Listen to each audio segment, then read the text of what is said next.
राधे राधे दोस्तों, welcome back to my YouTube channel. क्या आपको भी irregular periods, acne, hair fall, mood swing जैसे सिम्टम्स होते हैं? हर दूसरी लड़की पीसीओएस से परेशान है, लेकिन क्या ये सिर्फ दवाइयों से ठीक किया जा सकता है? तो ये हमारे जीन्स और लाइफस्टाइल मिलकर इस कंडीशन को बदल सकते हैं। अगर इस बात को साइंस और आयुर्वेद दोनों के हिसाब से समझें तो क्या होगा, चलिए देखते हैं।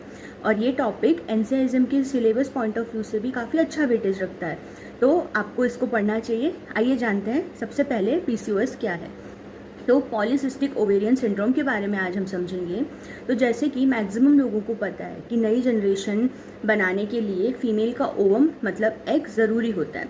तो और ये जो ओवम है वो फीमेल बॉडी के ओवरीज में बनता है, जो फ्यूज़न ना होने की वजह से हर महीने ब्लड की फॉर्म में बॉडी से बाहर निकल जाता है, और इसे ही पीरियड्स कहा जाता है।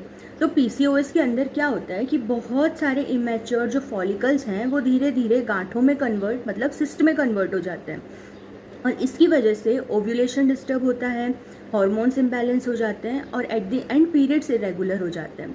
तो पीसीओएस सबसे पहले स्टेन और लेवेंथर नाम के साइंटिस्ट ने 1935 में डिस्क्राइब किया था, जिसके अकॉर्डिंग एमिनोरिया मतलब पीरियड्स ना आना, हीरोटिज्म मतलब बॉडी पर एक्सेसिव हेयर ग्रोथ होना, फेशियल हेयर ज़्यादा होना, ओबेसिटी होना, ये सब पीसीओएस में इंक्लूडेड थे। तो पीसीओएस को अभी अभी पीएमओएस में कन्वर्ट कर दिया गया है। क्यों? क्योंकि देखो, poly endocrine metabolic ovarian syndrome ये ज़्यादा अच्छे से डिफाइन करता है कि ये सिर्फ रिप्रोडक्टिव सिस्टम की नहीं बल्कि पूरे बॉडी के कई सारे सिस्टम से रिलेटेड एक डिजीज़ है। जैसे मेटाबॉलिक मतलब पाचन संस्थान, डर्मेटोलॉजिक मतलब त्वक शरीर जो हमारे स्किन से रिलेटेड है वो, साइकोलॉजिकल ऑल्सो मानसिक कई सारे ऐसे सिस्टम्स हैं जो हार्मोन की वजह से बैलेंस या इम्बैलेंस होते हैं।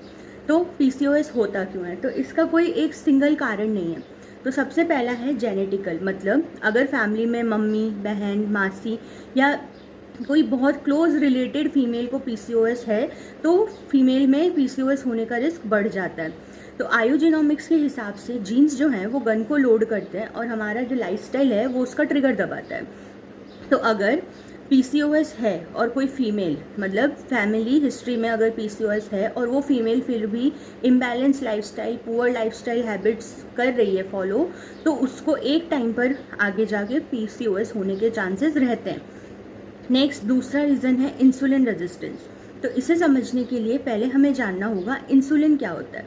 तो इंसुलिन एक हार्मोन होता है जो पैनक्रियास की बीटा सेल से सिक्रीट होता है, जो ये हार्मोन ब्लड में प्रेजेंट जो ग्लूकोज है उसको सेल तक अंदर ले जाने तक उसकी हेल्प करता है। मतलब कि अगर बॉडी में इंसुलिन है तो वो शुगर लेवल को मेंटेन करेगा, अगर इंसुलिन कम है तो ब्लड में शुगर बढ़ जाएगी, और ये डायबिटीज़ का भी रीज़न है। लेकिन पीसीओएस में क्या होता है कि इंसुलिन हमारी बॉडी में है लेकिन सेल उसका उपयोग नहीं कर पा रही हैं। क्यों? क्योंकि सेल पर जो इंसुलिन के रिसेप्टर्स हैं उनमें प्रॉब्लम आ रखी है। तो इंसुलिन रेजिस्टेंस इसी को कहते हैं कि सेल उसको यूज़ नहीं कर पा रही है। तो सबसे कॉमन कारण क्या है? तो अगर बॉडी में सेल्स इंसुलिन यूज़ नहीं करेंगी तो ब्लड में इंसुलिन बढ़ जाएगा, और एट दी एंड ब्लड ही है जो हर ऑर्गन में ट्रांसफ़र होता है। तो हम ये कह सकते हैं कि इंसुलिन अगर बढ़ेगा तो उसका इफेक्ट ओवरीज पर भी होगा, और ओवरीज पर इफेक्ट होने की वजह से पीरियड्स इरेगुलर हो जाएंगे। तो इस तरह इंसुलिन रेजिस्टेंस एक रीज़न हुआ। नेक्स्ट है थर्ड, अगर किसी फीमेल की बॉडी में काफ़ी लंबे टाइम से किसी भी जगह पर लो ग्रेड इन्फ्लामेशन है, मतलब थोड़ी बहुत कहीं पर भी सूजन है, तो उसकी वजह से भी हार्मोन डिस्टर्ब होते हैं।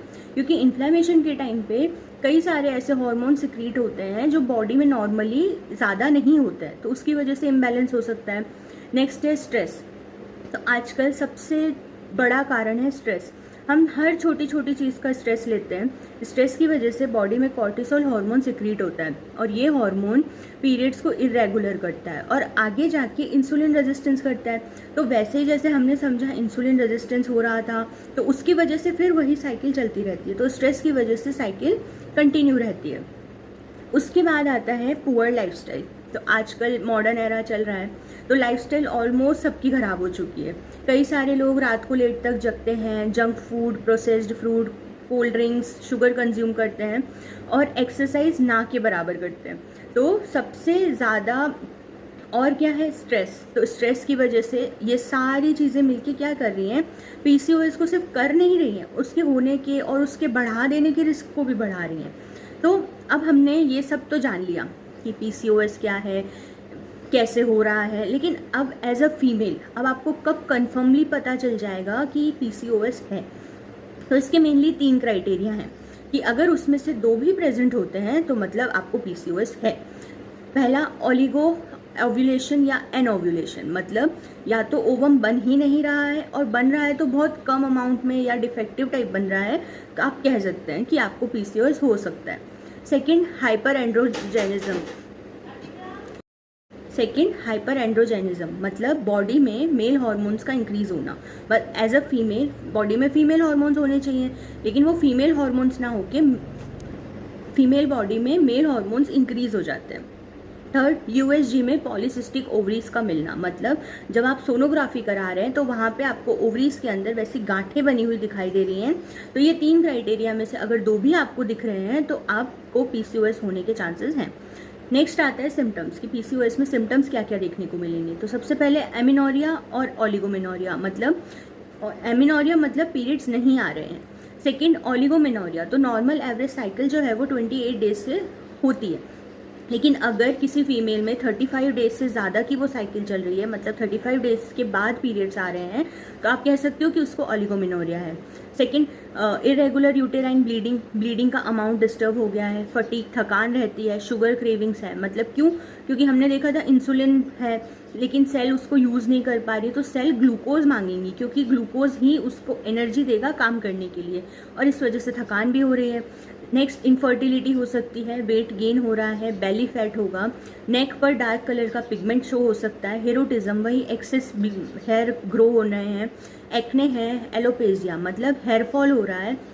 फिर neurological symptoms like anxiety, depression, mood swings, self esteem का कम होना, ऐसे कई सारे सिम्टम्स हैं जो फीमेल टू फीमेल वेरी करते हैं। अब अगर इनको टाइम पे कंट्रोल नहीं किया गया तो कई सारे कॉम्प्लिकेशंस हो सकते हैं, जैसे diabetes type 2, high cholesterol, fatty liver, infertility, endometrial hyperplasia, heart disease का रिस्क होना, डिप्रेशन, एंजाइटी, नींद का डिस्टर्ब होना, ये सारे कॉम्प्लिकेशंस आ सकते हैं। तो ये हमने जाना पीसीओएस के बारे में। अब एज अ आयुर्वेदिक स्टूडेंट हमारा आयुर्वेद इसके बारे में क्या कहता है आइए जानते हैं। तो आयुर्वेद में कृष्टार्तव, अनार्तव, आर्तवशय, पुष्पाग्नि ऐसे रोगों का वर्णन किया गया है। इनके नाम से डरने की ज़रूरत नहीं है, हम इनको बहुत इजी लैंग्वेज में आगे जाके समझेंगे। तो सबसे पहले हम जानते हैं कि पीसीओएस आयुर्वेद में किस वजह से बताया गया है कि कैसे हो रहा है। सबसे पहले संतर्पण जन्य व्याधि, मतलब ओवर नरिशमेंट वाली डिजीज़। आयुर्वेद के अनुसार जब गलत lifestyle, healthy diet, over eating, sedentary lifestyle होती है तो शरीर में कफ दोष और मेद धातु बढ़ जाते हैं, मतलब ये मेटाबॉलिक इम्बैलेंस की शुरुआत करते हैं, क्योंकि कफ और मेद एक बैलेंस अमाउंट में रहे बॉडी में तो ओके है, वरना प्रॉब्लम होगी। Second point is agnimandya. अग्निमांद्य मतलब डाइजेस्टिव फायर और मेटाबॉलिक फायर का वीक होना। तो जब अग्नि ही कमज़ोर हो जाएगी तो हमारा भोजन पूरी तरह से डाइजेस्ट नहीं होगा, और जब ये डाइजेस्ट नहीं होगा तो बॉडी में इनडाइजेस्टेड फूड रहेगा और उसको बोलते हैं आम। तो आम जो है वो बॉडी में नॉर्मली प्रेजेंट नहीं होना चाहिए, क्योंकि ये एक विष की तरह होता है, आप इसको मेटाबॉलिक टॉक्सिन्स बोल सकते हो। तो ये आम क्या करता है, शरीर के चैनल्स को ही ब्लॉक कर देता है। तो बॉडी में कई सारे चैनल्स हैं जो कई सारी जगहों पे अपना अपना काम कर रहे हैं, लेकिन अगर ये चैनल्स ही ब्लॉक हो जाएंगे तो प्रॉब्लम होगी। चैनल्स की इन ब्लॉकेज को ही आयुर्वेद में स्रोतोरोध या स्रोतस का अवरोध कहा जाता है। मतलब आम और आम हुआ, कफ और मेद मिलके उन आर्तव्य स्रोतसों को ब्लॉक कर देंगे। आर्तव्य स्रोतस मतलब जो रिप्रोडक्टिव चैनल्स में हमारे स्रोतस काम कर रहे हैं, चैनल्स काम कर रहे हैं, वो ब्लॉक हो जाएंगे। और जब ये ब्लॉक होंगे तो ब्लड फ्लो में ऑब्स्ट्रक्शन होगा, और हॉर्मोन्स ब्लड के साथ जा रहे हैं, कई सारे हॉर्मोन्स, तो हॉर्मोन्स भी डिस्टर्ब हुए और at the and menstrual cycle भी पूरी तरह से प्रभावित हो गई। तो इसमें कफ और वात दोष की दुष्टि हुई। तो कफ ने क्या किया, सिस्ट बनाई, वेट गेन कराया, मेटाबॉलिज्म को डिस्टर्ब किया। और वात ने मेनली अपान वायु वात का एक टाइप होता है जो रिप्रोडक्टिव एरिया, पेल्विक एरिया के फंक्शंस को कंट्रोल करता है। तो अपान वायु जब डिस्टर्ब हुई तो ओव्यूलेशन, मेंस्ट्रुएशन, ये सारी चीज़ें डिस्टर्ब हो गई। तो ये सब मिलके रिप्रोडक्टिव हेल्थ को, मेटाबॉलिक हेल्थ को, सबको इफेक्ट कर रहे हैं। तो पीएमओएस नाम जो हमने देखा था वो अकॉर्डिंग ज़्यादा अलाइन कर रहा है। क्यों?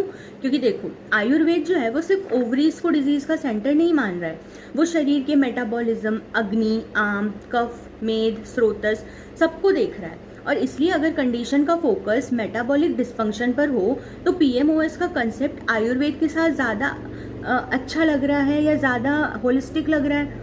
तो अगर आपको वीडियो इन्फॉर्मेटिव लगी हो तो इसे सेव करें और ट्रीटमेंट जानने के लिए नेक्स्ट पार्ट का वेट करें। सब्सक्राइब करना ना भूलें और कोई ऐसी सिस्टर या फ्रेंड जो पीएमओएस से स्ट्रगल कर रही हो उसके साथ ज़रूर शेयर करें। लाइक, फॉलो, शेयर करना ना भूलें। राधे राधे।